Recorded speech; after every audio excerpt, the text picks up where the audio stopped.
பூஜை அறையில் ஏற்ற வேண்டிய விளக்குகளின் எண்ணிக்கையோடு தான் பூஜை அறையில் விளக்கு ஏற்றணுமா அப்படின்னா ஆமாங்க. ஒன்றிற்கு மேற்பட்ட விளக்குகள் தான் எப்போதுமே நம்மளோட பூஜை அறையில் ஏற்றி வச்சு வழிபாடு செய்யணும். ஒன்றிற்கு மேற்பட்ட விளக்குகள் அப்படின்னா 3 விளக்கு வைக்கலாமா 4 விளக்கு வைக்கலாமா அப்படிங்கிற மாதிரி டவுட் வரும். ஒற்றை படையில வர மாதிரி விளக்குகள் ஏற்றி வச்சு வழிபாடு செய்யலாம். ஒரு 3 விளக்கு ஏற்றி வச்சு வழிபாடு செய்யலாம். 5 விளக்குகள் ஏற்றலாம், 7 விளக்குகள் ஏற்றலாம். இந்த மாதிரி ஒற்றை படையில வர மாதிரி விளக்குகள் ஏற்றி வச்சு வழிபாடு செய்யணும். பூஜை அறையில் வைக்க வேண்டிய முதல் விளக்கு காமாட்சி அம்மன் விளக்கு. அதற்கு துணையாக இன்னொரு காமாட்சி அம்மன் விளக்கு, துணை விளக்குன்னு சொல்லுவாங்க இல்லையா, அதை இன்னொரு காமாட்சி அம்மன் விளக்கு இருந்தாலும் வச்சுக்கலாம். அப்படி இல்லைன்னா அகல் விளக்கு கூட துணை விளக்கா வச்சுக்கலாம். இந்த மாதிரி 2 விளக்கு ஏற்றி வச்சுக்கோங்க.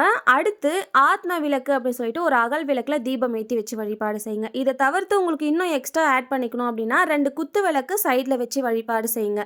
நான் இப்போ சொல்லியிருக்கேன் இந்த 5 விளக்குகள் ரொம்ப ரொம்ப விசேஷம். இதை தவிர்த்து நீங்க எத்தனை விளக்கு வேணா ஆட் பண்ணிக்கலாம். ஒற்றை படியில் இருக்கிற மாதிரி காமாட்சி அம்மன் விளக்கு, அதற்கு துணை விளக்கு, ஆத்ம விளக்கு, 2 குத்து விளக்கு, இந்த 5 தீபம் ஏற்றி வச்சு வழிபாடு செஞ்சாலே போதுமானது. எல்லா விதமான சுபிக்ஷமும் நம்மளோட வீட்டில் நிலச்சி இருக்கும். ஒற்றைப்படையில் நான் தீபம் ஏற்றி வழிபாடு செய்ய சொன்னேன். இப்போ நாங்கள் காமாட்சி அம்மன் விளக்கு, துணை விளக்கு மட்டுமே ஏற்றலாமா அப்படின்னா தாராளமாக ஏற்றலாம். ஒன்றிற்கு மேற்பட்ட தீபங்கள் நீங்கள் எத்தனை தீபம் வேணால் ஏற்றி வச்சு வழிபாடு செய்யலாம். ஆனால் ஒற்றை விளக்கு அப்படிங்கிறது எப்பவுமே நம்மளோட பூஜை அறையில் இருக்கக்கூடாது. பூஜை அறையில் தீபம் ஏற்றும் போது ஒரு சின்ன அகல் விளக்குலையாச்சும் நெய் விட்டு தீபம் ஏற்றி வழிபாடு செய்யுங்க. நெய் தீபம் அப்படிங்கிறது ரொம்ப ரொம்ப விசேஷம். அதுக்கப்புறம் இந்த திரி இருக்கு இல்லையா, இது ஒற்றை திரியா நம்ம ஏற்றக்கூடாது. 2 திரி கையில எடுத்து வச்சு திரிச்சிட்டு அதுக்கப்புறமா தீபம் ஏற்றி வழிபாடு செய்யுங்க.